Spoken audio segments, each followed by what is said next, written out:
level of play seems to elevate a lot. It's funny you mentioned the sleep part of it, too, just because I know Mendo's a player where I think if there's any player that's mentioned, man, guys, I have insomnia, I couldn't sleep, I had a rough time sleeping last night, it's actually Mendo. And Mendo, though, definitely had his big moments, especially as the game wore on. So we'll see if he has an even bigger game going into map number 2, whatever it might be. What is that second map? I believe we had Route 66 and we have Numbani, but I can't recall which one's the second offhand. It is Numbani and Route 66, I believe. Okay. I could be wrong on it. Yeah, I believe those are the 2 maps. Does either team do anything unusual on those? Something spicy to look forward to?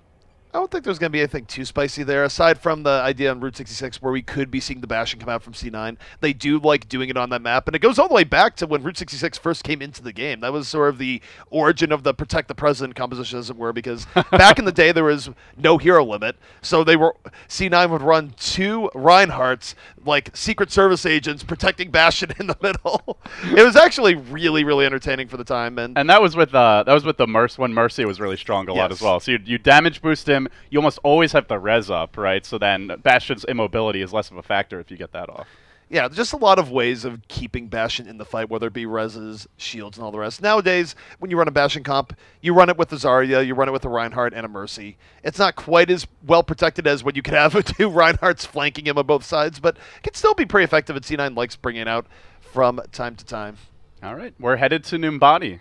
Something different for the Cup. What is your favorite map, CP? On a slight change of subject. Favorite map? That's You've hard to cast say. so much Overwatch. You still play a lot. If you had to pick one, you can only play one map for the rest of your life. Ooh, that's rough. I mean, I could just love the tears of just not being able to get through point B and just say play Hanamura forever. I probably wouldn't do that, though. I would say, looking at it, I really like Numbani just because Numbani, you get a lot of different looks and stuff. Teams are more willing to experiment on Numbani more so than any other maps. There's a point where the map was kind of called the lab for just how many cool different things you'd see on it. So I do like Numbani when it does come up in competition.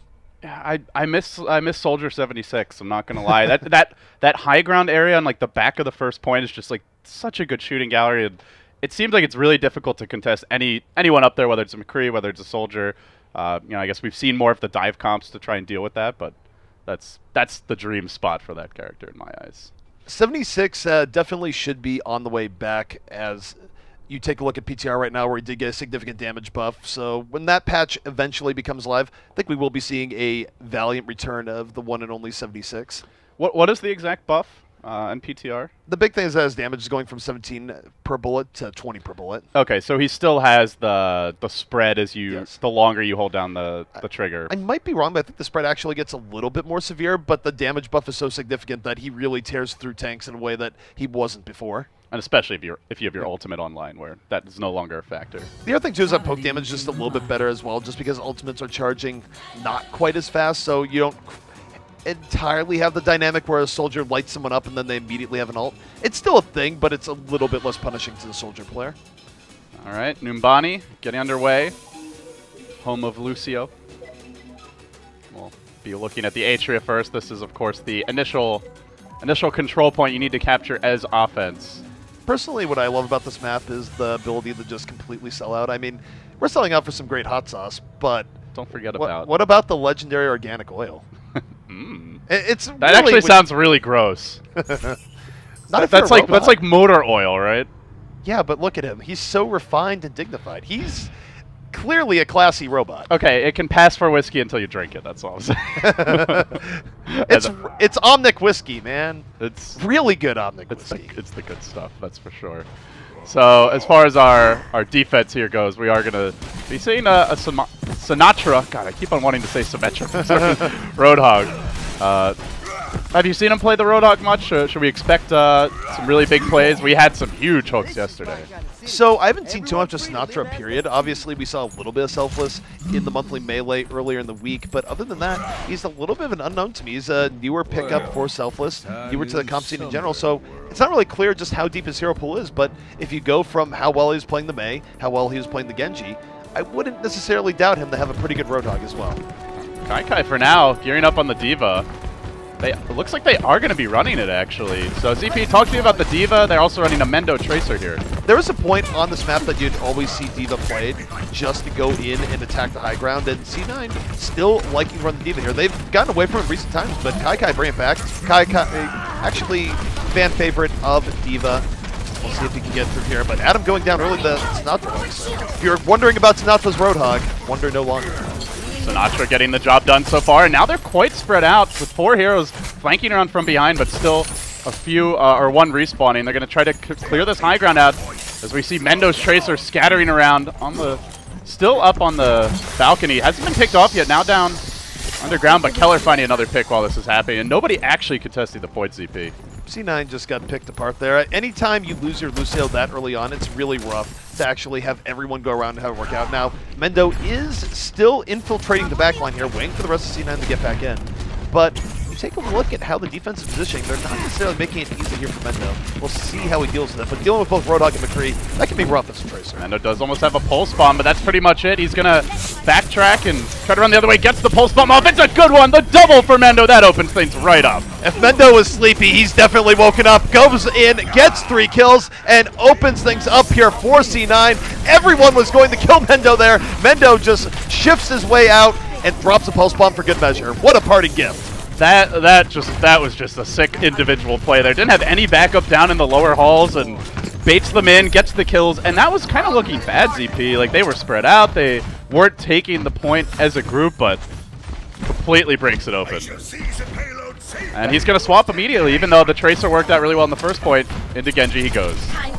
And Genji here in the street chasing the body is really, really good. A lot of maneuver with your Dragon Blades. And here's what to look out for here is that Kai going to be looking for fireworks, dropping the D.Va ultimate into the sky. How many people will get hit? It's going to be a massive 3K here from Kai. Fireworks hitting their mark.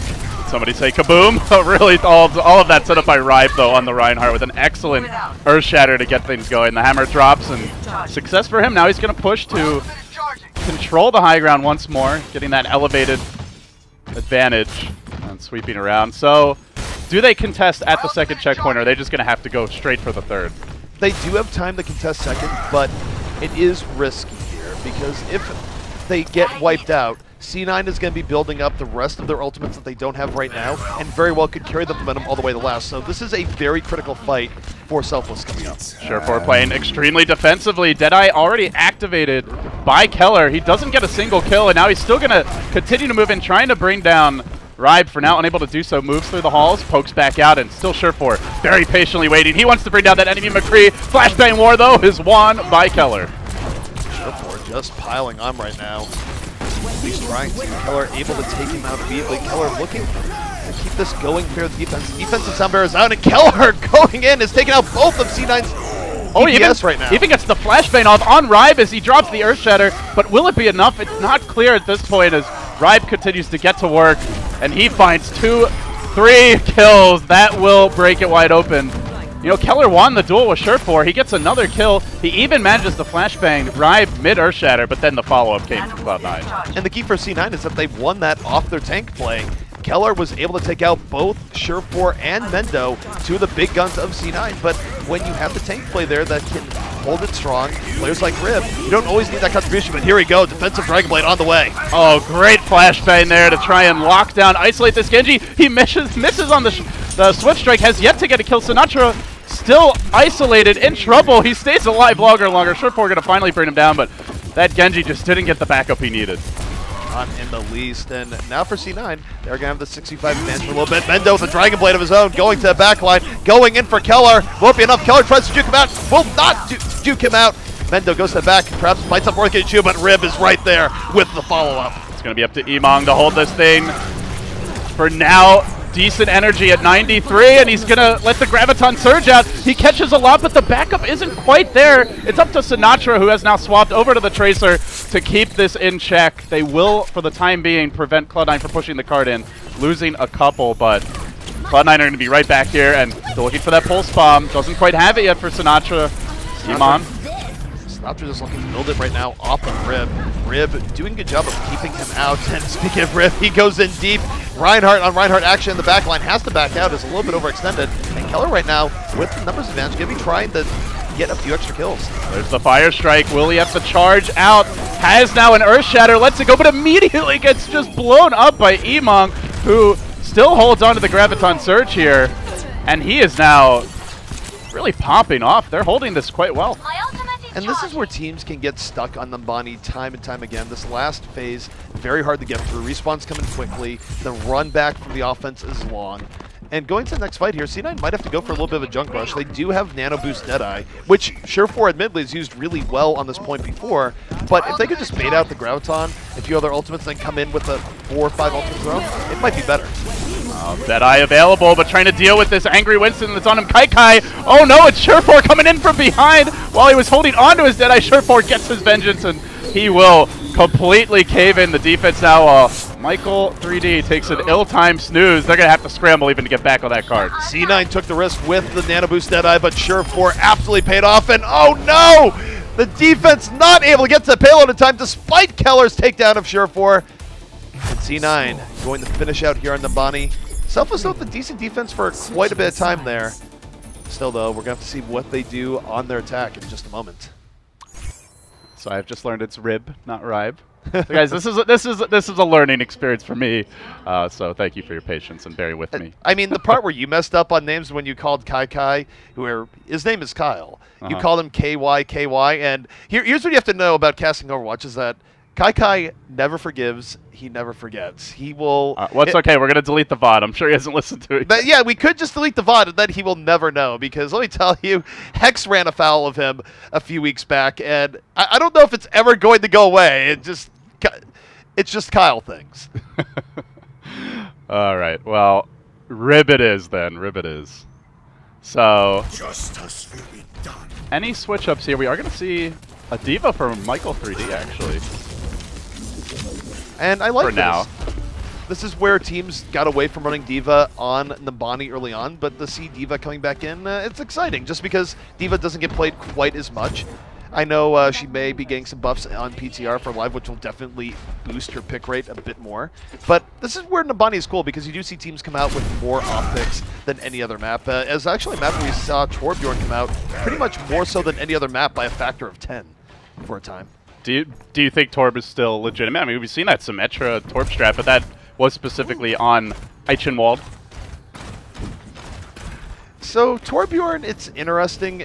Maybe he's really good. It kind of depends. Like, he's definitely underused, but I still feel like there's a little bit untapped potential in his primary fire, despite all the reasons that people might have not to pick him. I think the part where Torbjorn kind of has trouble more than anything else is that he has a really large head hitbox, and you'd think you'd have the odd job effect going on for GoldenEye, but no, just he actually ends up taking way more damage than you'd expect. If his hitbox was slimmed down a bit, I think that would actually help him more than anything else. LCP, it is an a la carte Pharah for Keller. No mercy to pocket him. How often do we see this?